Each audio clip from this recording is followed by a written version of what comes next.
से आज हम दो कंपनियों को डिस्कस करने वाले हैं जिनके चार्ट बहुत ही स्ट्रॉन्ग है, सुपर स्ट्रॉन्ग है अभी।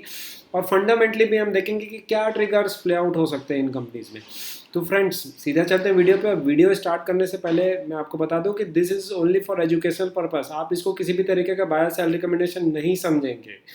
तो फ्रेंड्स सबसे पहले देखो, मैं आपको स्क्रीनिंग क्राइटेरिया थोड़ा सा शो करना चाहता हूँ कि हम मतलब वॉच लिस्ट कैसे बनाए अपने स्टॉक्स की। मतलब छन्नी करनी चाहिए हमको भाई। 2-2,500 स्टॉक्स हैं तो इतना तो हम पढ़ नहीं पाएंगे। पहले भी मैंने ब्रीफ में स्कैनिंग क्राइटेरिया शेयर किया, एक बार और शॉर्ट मतलब इन ब्रीफ कर देता हूँ।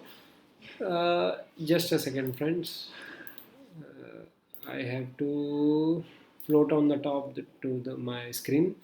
अब देखिए, मैंने ये स्क्रीनिंग क्राइटेरिया पिछले बार भी वीडियो में अपने शेयर कर चुका हूँ।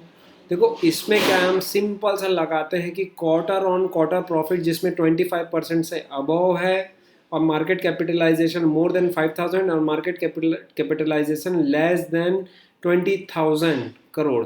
तो ऐसा क्यों? क्योंकि हम अगर जब हम पास्ट विनर्स को हमको पढ़ने, अगर हमको फ्यूचर मल्टीप्लायर ढूंढना है तो हमको अपने पास्ट विनर्स पढ़ने पड़ेंगे फ्रेंड्स। तभी हम अच्छा रिटर्न जनरेट कर सकते हैं अगर हम एक्टिव इन्वेस्टिंग कर रहे हैं तो देखो, देखने में बहुत सिंपल लगेगा लेकिन फॉर्मूला यही है। अगर हमको जैसे अभी देखिए हमने छन्नी कर ली, ठीक है, हमारे अभी तो 60 रिजल्ट्स आ रहे हैं अभी। और क्राइटेरिया जैसे मैं और लीनियंट करूँगा कि अबाउट 20,000 मार्केट कैप के भी तो और बहुत सारी कंपनियाँ आएंगी। तो फ्रेंड्स अब देखो, जैसे हम आज एक कंपनी जिसके बारे में बात करने जा रहे हैं उसका नाम है जेएम फाइनेंशियल्स लिमिटेड। यहाँ से आप देखोगे तो बहुत बड़ा बड़ा it's a very long breakout. मतलब आप देखोगे इसका जो शेयर प्राइस था वो अराउंड 2017-18 में भी लगभग यही चल रहा था, और वापस अभी ये अपने मतलब ऑल टाइम हाई लेवल को टच किया अभी जस्ट रिसेंट। तो ऐसा क्या चल रहा है? मतलब देखो, चार्ट्स चार्ट्स मतलब क्या है, सिंपल स्टॉक प्राइस या जो मूवमेंट है is slave to its earnings. ठीक है, ये बात तो अब आपको भी याद होना चाहिए। मैं सबकॉन्शियसली मतलब आपको याद हो जाना चाहिए, इतने बार मैं बोल चुका हूँ।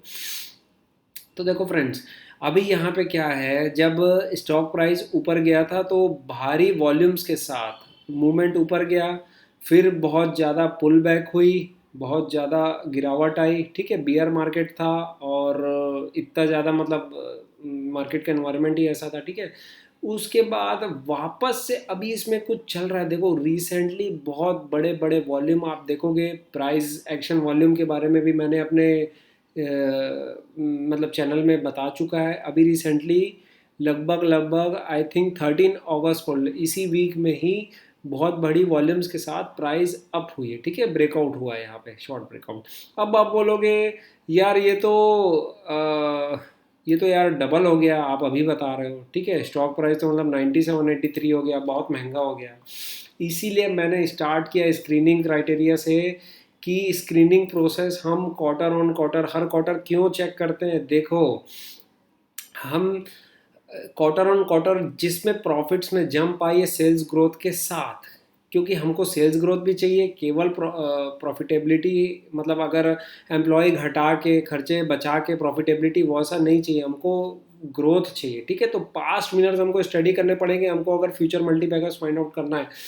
तो जब भी मतलब जैसा कुछ होता है, जैसे मैं पास्ट आपको कुछ दिखा देता हूँ, जैसे गरवरे हाईटेक लिमिटेड, पहले क्वार्टर में इंडिकेशन आएगा कि भाई एकदम से प्रॉफिट जंप हो जाएगा। ठीक है, प्रॉफिटेबिलिटी जंप होगी, मतलब कुछ ना कुछ चल रहा है। फिर उसमें अगर हमको हैवी वॉल्यूम्स दिखे, अगर वॉल्यूम्स के साथ प्राइस एक्शन अप ट्रेंड की ओर दिखे, तो मतलब कुछ ना कुछ है, एक्टिव इंस्टीट्यूशनल इन्वेस्टर उसमें एक्टिव हो गए हैं। ठीक है, अब ये देखो कि पास्ट में आपको दिखा रहा हूँ गरबरे हाईटेक का, यहाँ से जो गया था लगभग ये मतलब 200% मतलब 3 टाइम्स हो गया लगभग लगभग स्टॉक प्राइस। ठीक है, कितने समय में 500 से 1500, कितने समय में with in I think April, मतलब 6 to 8 मंथ में। ठीक है, उसके बाद आप बोलोगे यार ये तो इतना ऊपर भाग गया, अभी कहाँ से पैसा बना के देगा। ऑब्वियस है, यही आता है दिमाग में। फिर आप देखो यहाँ के बाद भी इसने यहाँ से भी ये 3 टाइम्स हो गया है। ठीक है, यहाँ से भी ये 3 टाइम्स है। और हाँ ठीक है, समय थोड़ा ज़्यादा लगा है लेकिन रास्ता यही है। आप बोलोगे मैं बॉटम फिशिंग करूंगा भाई, डाउन ट्रेंड में जाके परचेस करूंगा, मतलब बॉटम में जाके, तो वो कैसे पता क्या स्टोरी प्ले आउट हो रही है कि मार्केट रिवॉर्ड ही नहीं कर रहा है। यही तो एवरेजिंग डाउन वाली जो मिस्टेक करते हैं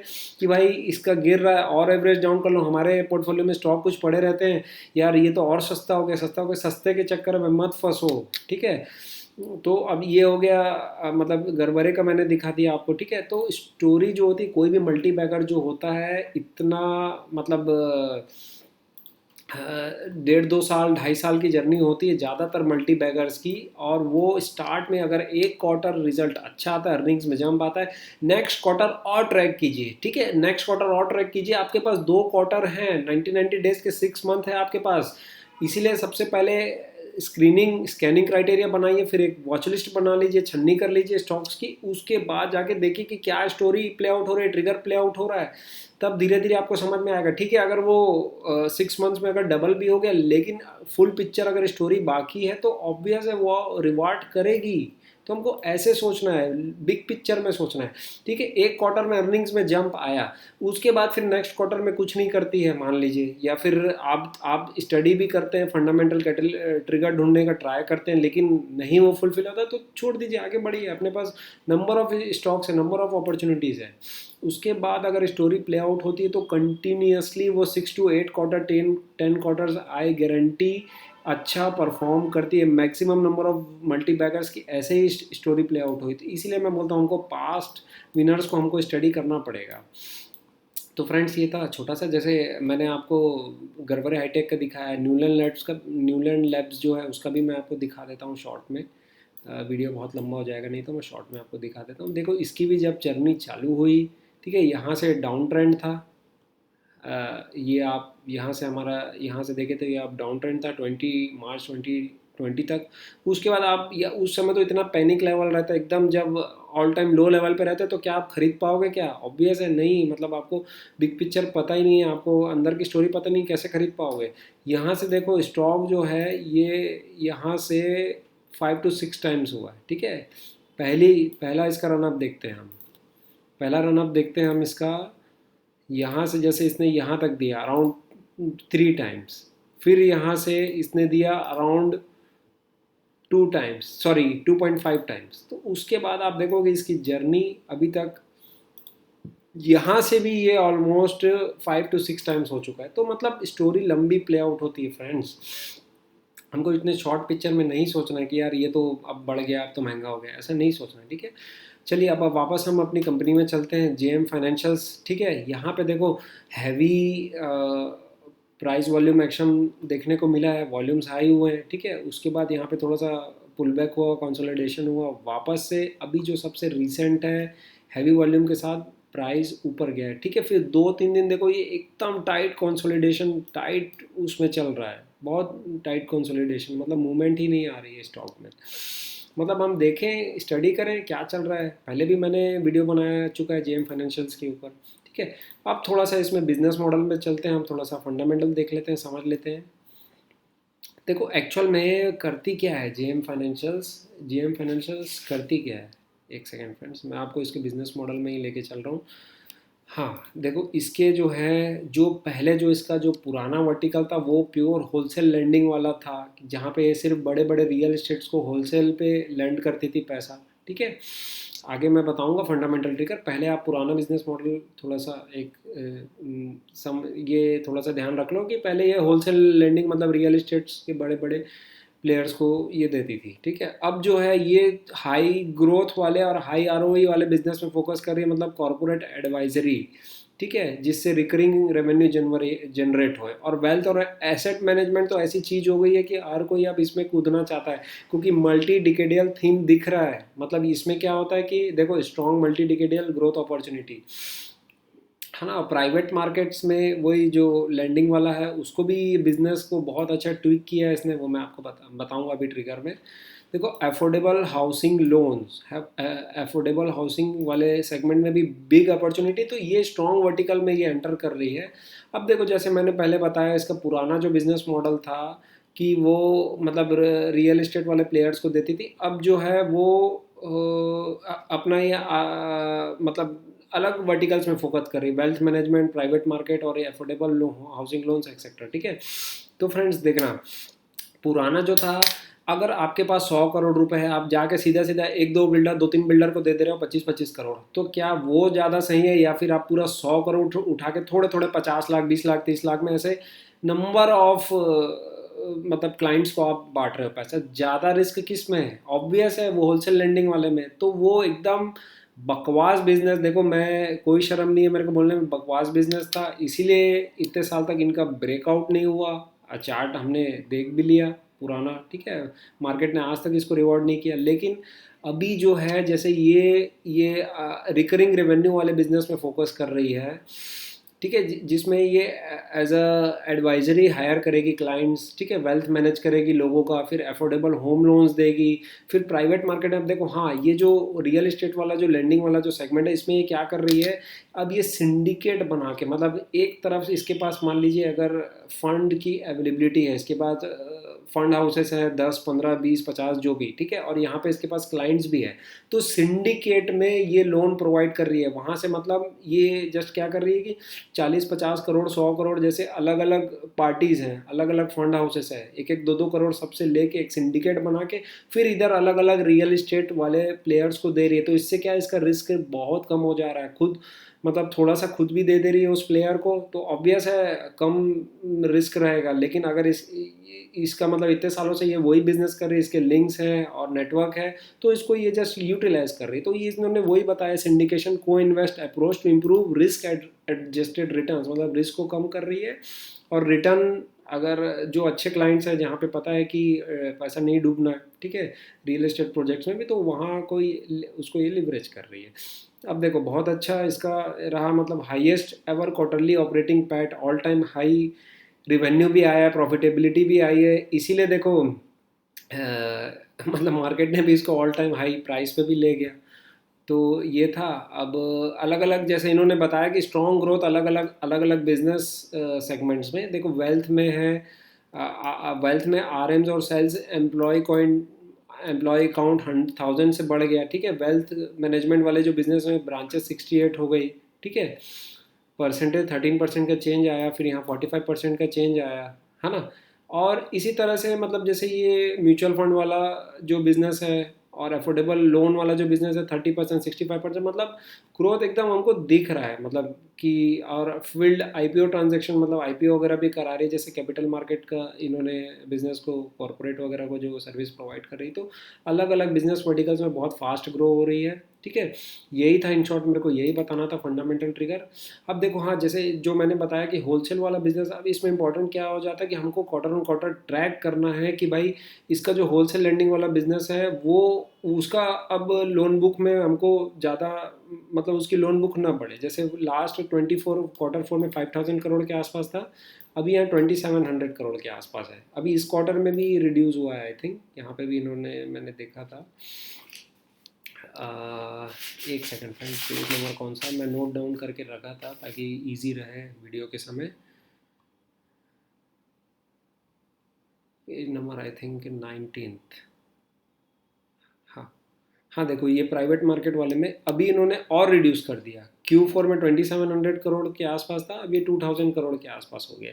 मतलब धीरे धीरे उसको रिड्यूस कर रही है रियल इस्टेट से जो। और यहाँ पे देखो, यहाँ पे वही क्या है कि स्ट्रॉन्ग रिकवरी रिपेमेंट में फोकस कर रही है, और current size of balance sheet real estate is comfortable. Incremental जो रियल इस्टेट लैंडिंग हो रही है वो सिंडिकेशन बैक्ड है, को इन्वेस्टमेंट, अपना थोड़ा पैसा बाकी दूसरों का पैसा मिला के दे रही है, तो उनका भी रिस्क कम हो गया और इधर भी रिस्क कम हो गया, अलग अलग बिल्डर को दे रहे हैं। तो ऑब्वियस है, मतलब ये अच्छा एक, मतलब फॉरेन में तो बहुत अच्छा ये पॉपुलर हो चुका है, यहाँ भी इसको शायद इन्होंने, ये फर्स्ट ही है जो ये अप्रोच कर रहे हैं। अब देखो मैंने एआई में भी थोड़ी सी समरी बनाई थी कि क्या क्या ग्रोथ ट्रिगर्स प्ले आउट हो सकते हैं। वेल्थ मैनेजमेंट में AUM 37% से, एसेट मैनेजमेंट में 48%, इतना इतना ग्रोथ आया, हमने देख लिया। कैपिटल मार्केट वाला बिजनेस में भी, है ना। अब जो है फ्रेंड्स, सिंपल शॉर्ट में एक वन पैराग्राफ रीजनिंग, मतलब ज़्यादा कॉम्प्लिकेशन ना करें तो, GM financial executive multi prolong growth strategy anchored इन high margin segment, wealth management वाले में, ठीक है। उसके बाद फिर अफोर्डेबल हाउसिंग वाले में, और बाकी जो है कैपिटल मार्केट वाले में, ठीक है। और बैलेंस शीट में इन्होंने बोरोइंग को भी रिड्यूस किया। देखो हमको मल्टीपल ट्रिगर्स भी मिल जाते हैं कई बार, अगर डेट भी रिड्यूस होती है, बिजनेस मॉडल भी चेंज होता है, प्रोडक्ट मिक्स चेंज भी अच्छा होता है, मार्जिन भी इंप्रूव होता है, तो ऐसे ही हमको फंडामेंटल ट्रिगर जाके ढूंढना है। अगर हम देखो एक बार स्क्रीन कर लिए, वॉच लिस्ट अपनी बना लिए, सेलेक्टेड वॉच लिस्ट, उसके बाद फिर हम देख लिए मतलब चार्ट्स में इंस्टीट्यूशंस वगैरह, जैसे देखो बोला जाता है ना कि आई एम नॉट मतलब इनसाइडर नहीं होने के बाद भी मैं इनसाइडर इन्फॉर्मेशन रखता हूँ। तो वो कैसे पता चलेगा भाई? देखो नंबर ऑफ इंस्टीट्यूशंस इसमें लगातार बढ़ते जा रहे हैं। सितंबर में 155 से 183 हो गए जून 25 में। तो कुछ ना कुछ तो चल रहा है, जाके स्टडी करें, ठीक है। समझे एक दो क्वार्टर, आपको समझ में आता है तो आप आगे बढ़िए। अब देखो ये दूसरी कंपनी है जो जो मैं आपको बताना चाह रहा था। एक सेकंड फ्रेंड्स, बार बार notification. Fed bank financial service limited, इसको भी डिटेल में बिजनेस मॉडल हमने कवर किया है। देखो इसका भी आप चार्ट देखोगे तो बहुत हाई ब्रेकआउट के साथ, मतलब बहुत डाउन ट्रेंड जर्नी थी। अब यहाँ पे आप देखो एवरेज डाउन करते जाओगे, कब स्टोरी चेंज हो रही है हमको पता ही नहीं चलेगा। तो इसीलिए मैं बोलता हूँ एटलीस्ट अवॉइड डाउन ट्रेंड वाले स्टॉक्स को अवॉइड कर दो, तो आप ऐसे ही आप जीत गए। फिर यहाँ पे जैसे स्टोरी कुछ चेंज हुई, हमको यहाँ का ट्रेंड अप ट्रेंड आया, ठीक है। उसके बाद फिर अप ट्रेंड आने के बाद यहाँ पे हमको बहुत हाई वॉल्यूम्स देखने को मिले, बहुत ज़्यादा। फेडरल बैंक अब हम अपने रडार में डाले, फिर यहाँ भी हाई वॉल्यूम। फिर ये स्टॉक बहुत अच्छा कंसोलिडेट हो रहा है अपनी जगह पे। तो मतलब कुछ ना कुछ ट्रिगर्स हैं, क्या चल रहा है हमको देखना है। इसके भी देखो शॉर्ट में मैं बिजनेस वर्टिकल्स बता देता हूँ, थोड़ा सा फंडामेंटल समझ लेते हैं फ्रेंड्स, ठीक है। ये भी क्या है, बहुत अच्छा इन्होंने अपने बिजनेस मॉडल को चेंज किया है पिछले कुछ सालों में। तो ये जो अभी फोकस कर रहे हैं, इसका जो बिजनेस मॉडल है देखो, मॉर्गेज लेंडिंग है, स्मॉल टिकट लेना loan against property, medium ticket loan against property, gold loan और बिजनेस लोन वाला। मतलब इसका जो अनसेक्योर्ड वाला है, मतलब जिसमें कोई भी मॉर्गेज नहीं मिलता, वो सिर्फ 10 से 12% ही बचा है। इसको इन्होंने रिड्यूस किया है बहुत समय से, वो आपको मैं चार्ट में दिखाता हूँ अभी। हाँ ये वाला देखो, इसमें तो क्या है, देखो ग्रोथ तो बहुत अच्छी आई है इनकी एयूएम में। देखो एक एक समय में 5 बिलियन के बाद अगर यहाँ से भी हम देखें तो एयूएम जो चेंज हुआ है 50 बिलियन से 91 बिलियन, फिर यहाँ भी ये डबल हो गया, अराउंड अराउंड 157 158 के आसपास आ गया है एयूएम। तो बहुत अच्छी एयूएम की ग्रोथ है। अब जो है थोड़ा सा मैं आपको फंडामेंटल ट्रिगर जो इसका बताना चाहूँगा, ठीक है, ज़्यादा समय व्यतीत न करते हुए। देखो इनका जो ट्विन इंजन बिजनेस वाला जो मोटो है, मतलब ये जो चाह रहे हैं कि अभी ये फोकस कर रहे हैं गोल्ड लोन में बहुत तेज़ी से, उसमें यील्ड भी बहुत अच्छे हैं, यील्ड मतलब प्रॉफिटेबिलिटी अच्छी है उसमें। और दूसरा क्या है कि उसमें मॉर्गेज आपको गोल्ड ही मिलता है, कोलेट्रल आप गोल्ड रखवाते हो, तो gold is the most liquid form in the world. मतलब आपको क्या सिर्फ गोल्ड एक्सचेंज करना है भाई, आपको पैसा वापस चाहिए तो। बाकी आदमी प्रॉपर्टी वगैरह को लिक्विड करने में भी बहुत समय लग जाता है। और कई और जो इसकी जो लोन बुक है, मतलब 10-12% जो है वो अभी भी अनसिक्योर्ड है। इसके पहले तो बहुत ज़्यादा थी, है ना। बहुत ज़्यादा थी, तो उसको इन्होंने धीरे धीरे रिड्यूस किया, आरओए बढ़ाया अपना। तो ऑब्वियस है मार्केट ने इसको रिवॉर्ड भी किया। अब ये वही फोकस कर रही है फ्यूचर में भी कि उसको एकदम जीरो कर दे, 1 to 2% के आसपास ले जाए जो अनसिक्योर्ड वाला है। तो ऑब्वियस है ईल्ड भी बढ़ेगा, गोल्ड लोन में शिफ्ट होगी, और मॉर्गेज वाली लोन बुक में मतलब फोकस कर रही है। जैसे एमएसएमई किसी को बिजनेस के लिए लोन चाहिए तो उनको ये लोन प्रोवाइड करेगी, तो भाई मतलब कोलेटरल तो मिलेगा ही, ठीक है, सिक्योर्ड लोन ही देगी। तो बात खत्म हो जाती है यहाँ पे। जैसे देखो इन्होंने गोल्ड लोन वाली को 20 से लेके 25 में 6 टाइम्स कर दिया, ठीक है। 30% CAGR से डिसबर्समेंट और AUM ग्रोथ दोनों।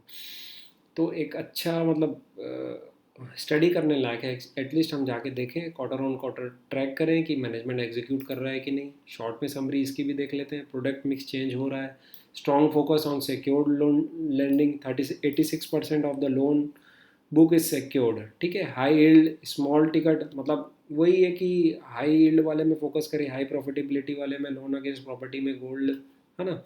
ब्रांच एक्सपेंशन भी कर दी इन्होंने बहुत अच्छा। डाइवर्सिफाइड फंडिंग एंड को lending, launch of gold and को लेंडिंग, ठीक है। MSME वाली under served opportunity, loan against profitability, ROA, ये वही बोल रही है कि FY26 एक्सपेक्टेड है कि ROA 2.6% के आसपास ले जाए और ROE 16.7% के पास ले जाए। तो फ्रेंड देखो, पैसा कहाँ बनता है जनरली, बैक में जाके हम पास्ट विनर्स पे स्टडी करें, लेकिन पास्ट में ना रहे, हाइंडसाइट में ना रहे।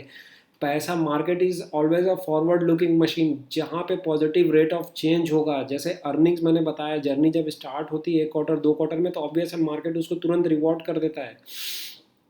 फिर अगर पूरी full play out story fundamentally इतना जल्दी नहीं होती, उसको लगते हैं 6 to 8 to 10 क्वार्टर्स, ठीक है, तो हम जाके पढ़ें समझें क्या स्टोरी प्ले आउट हो सकती है और फॉरवर्ड में कितना प्रॉफिटेबिलिटी कंपनी जनरेट कर सकती है। सिंपल एक मतलब अपने कैलकुलेशंस के लिए ज़्यादा डीप एनालिसिस पैरालिसिस नहीं करना है। तो यहाँ से आपको समझ में आएगा कि फॉरवर्ड रेट ऑफ चेंज और हो सकता है।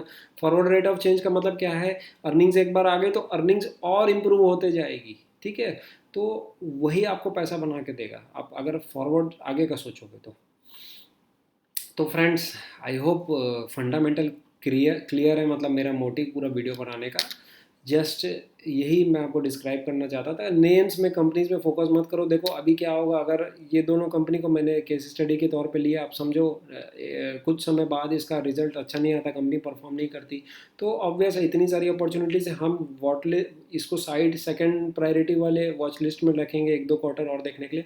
न्यू अपॉर्चुनिटी आ जाती तो हम उस पर फोकस करते हैं। सिंपल सा यही फंडा आप समझ के चलो। तो फ्रेंड्स आज के लिए इतना ही। इसी टाइप के वैल्यूएबल वीडियोस के साथ हम नेक्स्ट टाइम भी आपको मिलेंगे। तब तक के लिए जय हिंद।